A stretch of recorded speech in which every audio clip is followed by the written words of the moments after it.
자, 이 부분을 자세히 풀어보죠. 오늘 우리의 미션은 단순한 암기가 아닙니다. 수학 교재를 펼칠 때마다 그 끝없는 수식의 바다에 압도되는 기분을 느껴보신 적이 있다면 오늘 이 심층 탐구를 듣고 계신 청취자님이야말로 저희가 준비한 대화에 완벽하게 어울리는 분입니다. 네, 정말 기대되는 주제입니다. 오늘 우리가 다룰 자료가 바로 수능 수학 1등급을 결정짓는다는 한 스타 강사의 핵심 슬라이드 14장과 그 이면에 숨겨진 비밀 강의 노트거든요. 주제가 지수와 로그 함수, 그래프의 본질을 꿰돌다인데요. 맞아요. 그 자료의 맨 첫 페이지를 넘기자마자 아주 도발적이면서도 철학적인 문장이 하나 딱 등장하더라고요. 수학은 계산이 아닙니다. 우주의 차원을 낮추어 내 손 안에 넣는 기술입니다. 저는 이 문장을 보고 단순히 숫자를 더하고 빼는 산수의 영역을 넘어서 우리가 세상을 통제하는 방식을 이야기하고 있다는 느낌을 강하게 받았습니다. 그 해석이 이 자료가 담고 있는 핵심 철학과 정확히 맞닿아 있습니다.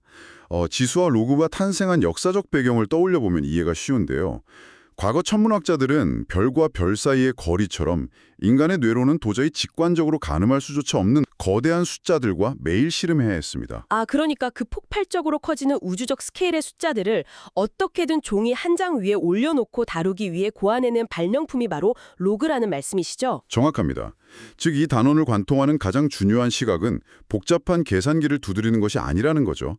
감당할 수 없는 거대한 차원을 우리가 통제하고 조작할 수 있는 아주 작은 차원으로 압축해내는 그 차원 축소의 기술을 익히는 데 있습니다. 우주의 크기를 종이 한 장으로 압축하는 기술이라 관점을 바꾸니까 수식이 전혀 다르게 보이네요.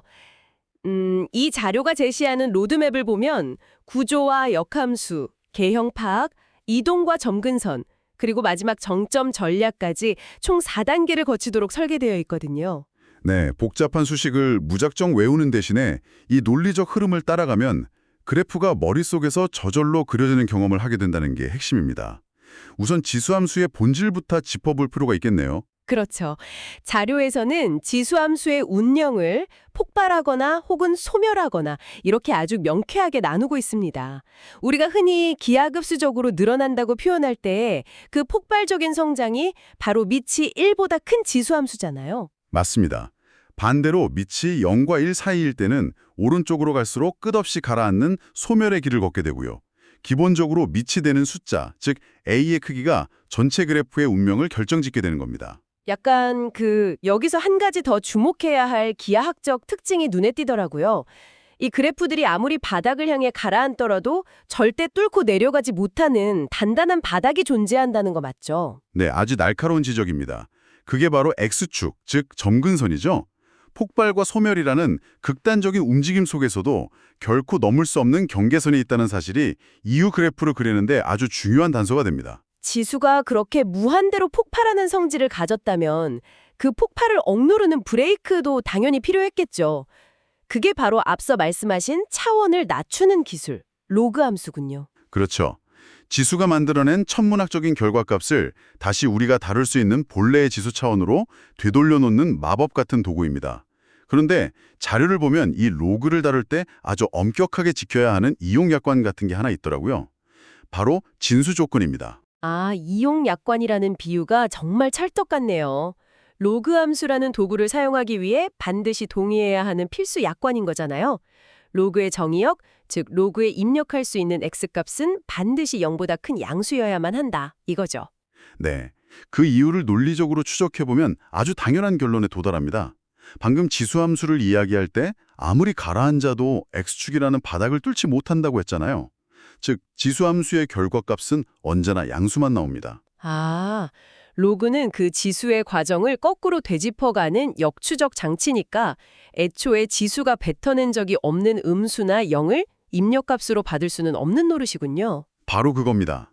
이 양수라는 진수 조건을 무시한 채 수식만 변형하다 보면 뒤에 이어지는 모든 방정식과 부등식에서 치명적인 오류를 범하게 되는 거죠. 지수가 양수만 뱉어내니 로그도 양수만 받을 수 있다. 원인과 결과를 연결하니까 무작정 외울 필요가 전혀 없네요. 이 지점과 맞물려서 자료에 등장하는 거울 세계의 대칭성이라는 개념이 무척 흥미로웠습니다. 지수함수와 로그함수가 직선 y는 x를 기준으로 완벽하게 대칭을 이룬다는 그 부분 말씀이시죠? 네, 맞아요. 방금 말씀하신 정의역과 치역의 관계를 생각해보면 지수함수가 가졌던 모든 결과값이 로그함수로 넘어가면서 입력값으로 변환되고 반대로 지수함수의 입력값이 로그함수의 결과값이 되는 거잖아요. 마치 공간을 접은 데칼코마니처럼 역할이 완전히 뒤바뀌는 구조네요. 기하학적 구조의 아름다움이 바로 거기서 나옵니다.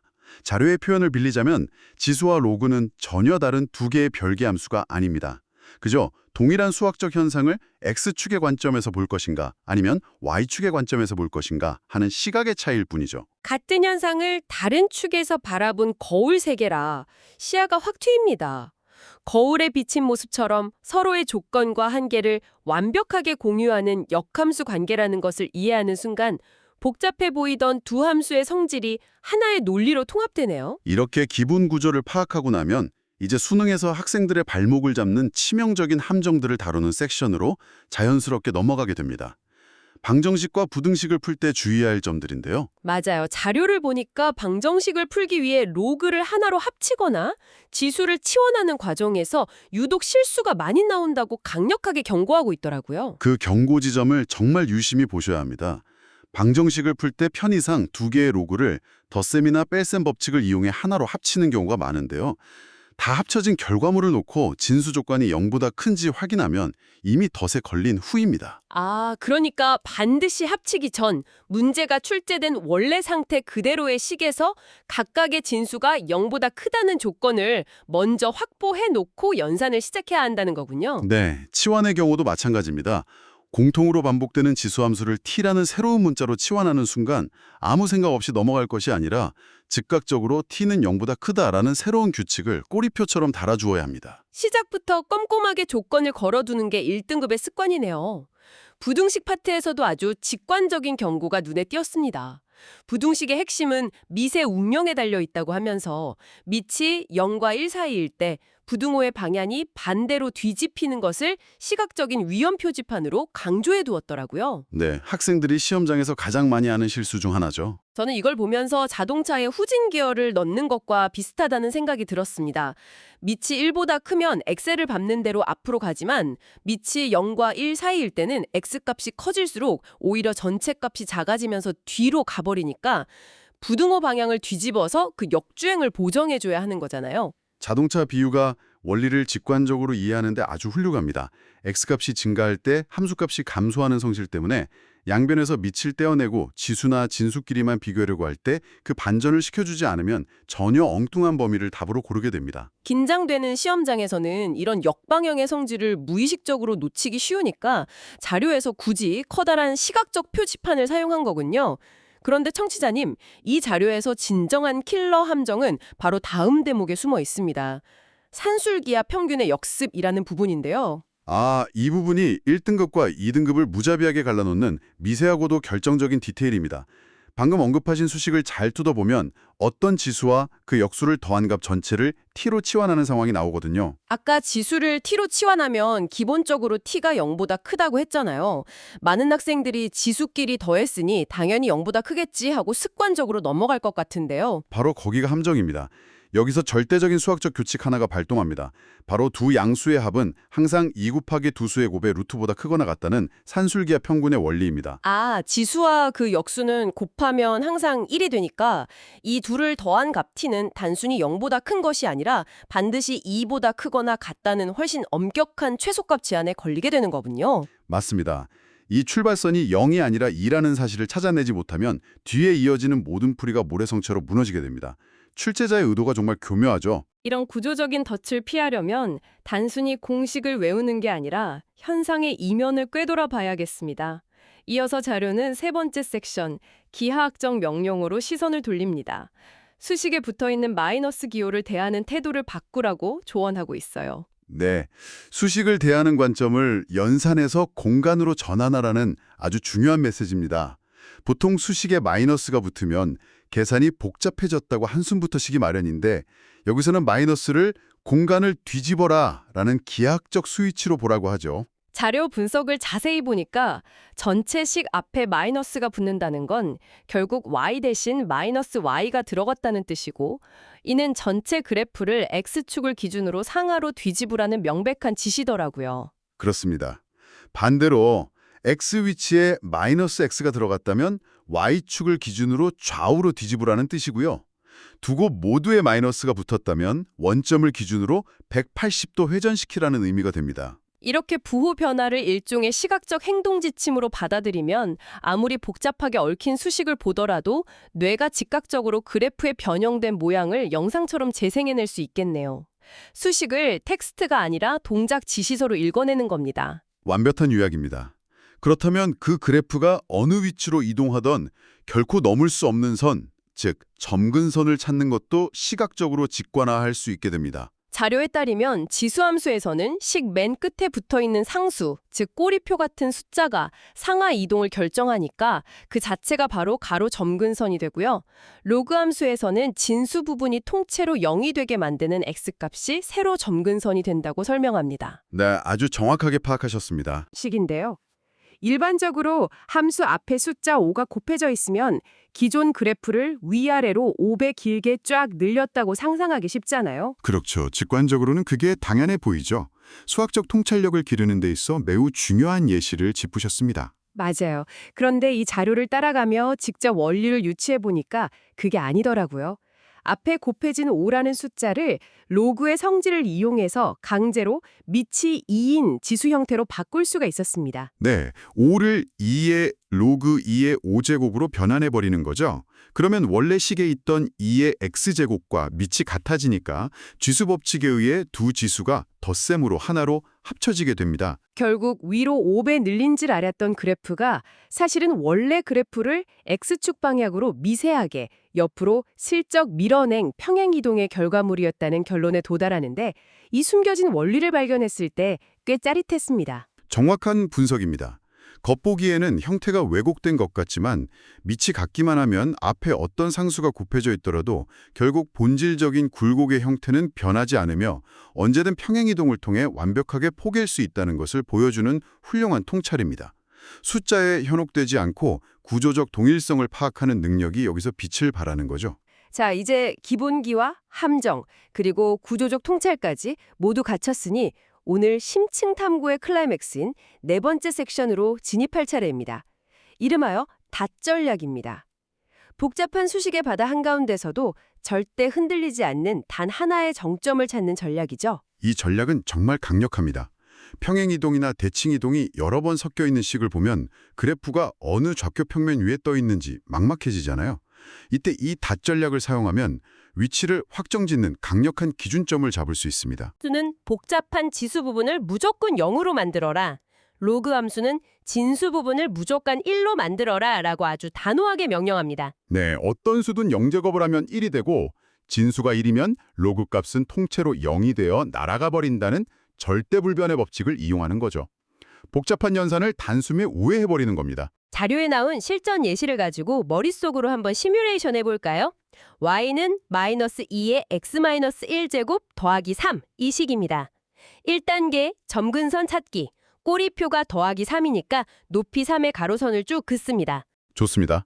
그리고 2단계 답 내리기죠. 지수인 x-1을 0으로 만들려면 x에 1을 넣으면 됩니다. 그럼 앞부분 전체가 마이너스 1이 되면서 뒤에 3과 더해져 y는 2가 나옵니다. 즉 1,2라는 명확한 좌표에 닷을 콱 내리는 거군요. 점근선 바로 아래에 점이 있고 식 앞에 마이너스가 붙어 있으니 아래로 곤두막질 치는 형태가 될 거고요. 복잡한 식이 단 3초 만에 머릿속에 시각화되는 기적 같은 순간이네요. 맞습니다. 점근선이라는 한계선과 정점이라는 닷, 이 두 가지만 확보하면 사실상 그래프의 90% 이상을 완성한 것이나 다름없습니다. 그리고 이 심층 탐구의 대미를 장식하는 킬러 문항의 진짜 열쇠, 비율과 닮은 파트가 남아 있습니다. 이 부분은 수식으로 읽기보다 의미로 접근하는 편이 훨씬 직관적이더라고요. 수능 1등급을 가르는 최고 난도 문항들은 절대 단순 계산력으로 풀리지 않습니다. 공간적인 비율을 볼 줄 알아야 하죠. 자료에 y는 2의 x제곱과 y는 4의 x제곱 두 그래프가 나란히 놓여 있는데 밑이 4라는 건 결국 2의 제곱이잖아요. 그렇다면 4를 밑으로 하는 함수는 똑같은 y값에 조달하는 데 필요한 x값이 절반밖에 안 된다는 뜻이 됩니다. 즉, 가로축의 비율이 언제나 2대1로 유지된다는 기하학적 성질이 도출되더라고요. 아주 예리하게 구조를 파악하셨습니다. 여기서 아까 우리가 다루었던 거울 세계의 논리를 다시 한번 끌어와 볼 수 있습니다. 지수함수가 가진 가로폭의 2대1 비율이라는 시각적 특징은 역함수인 로그함수의 세계로 넘어가는 순간 어떻게 될까요? y는 x대칭이라는 거울을 통과하니까 방향만 90도 꺾인 채 세로 높이의 2대1 비율만 고스란히 복사되어 전이되겠네요. 완벽합니다. 복잡한 미지수를 수십 개 세우는 대신 이 대칭성과 기하학적 비율 구조를 눈으로 읽어내는 순간 킬러 문항의 풀이 시간은 극적으로 단축됩니다. 지수의 가로 비율이 거울을 거쳐 로그의 세로 비율로 전이된다? 수학이 얼마나 논리적이고 우아한 학문인지 가시금 깨닫게 됩니다. 어느덧 이 여정의 끝, 마지막 14번째 슬라이드에 다다랐습니다.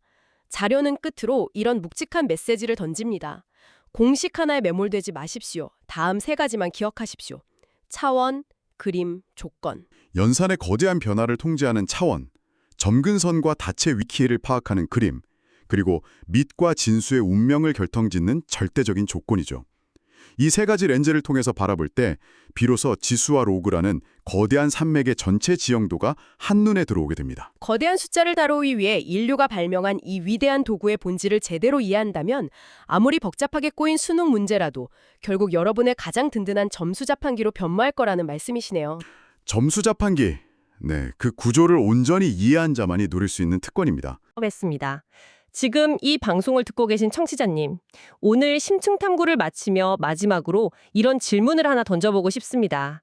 수백 년 전의 인류가 도저히 가늠할 수 없는 우주의 크기를 인간이 통제할 수 있는 종이 위 숫자로 압축하기 위해 이 지수와 로그를 발명해냈다면 매일매일 감당할 수 없을 만큼 쏟아지는 무한한 디지털 데이터와 정보의 홍수 속에서 살아가는 오늘날의 우리는 과연 이 압도적인 복잡성을 압축하고 다루기 위해 어떤 새로운 수학적 도구나 차원 축소의 기술을 기다리고 있는 것일까요? 정말 흥미로운 생각거리네요. 과거의 지혜가 미래의 열쇠가 될 수 있다는 점이 수학의 진짜 매력인 것 같습니다. 수능 수학책 한 편에 고스란히 담긴 이 위대한 인류의 지혜를 단순히 시험지를 넘어서 여러분의 일상 속 거대한 문제들을 해결하는데 어떻게 응용해 볼 수 있을지 깊이 고민해 보시기 바랍니다. 오늘 저희가 나눈 대화가 청취자님의 지적 여정에 흔들리지 않는 단단한 정점이 되었기를 기대합니다. 다음 심층탐구 시간에도 여러분의 뇌를 깨워줄 새롭고 지적인 지식들로 다시 찾아오겠습니다. 함께해 주셔서 감사합니다.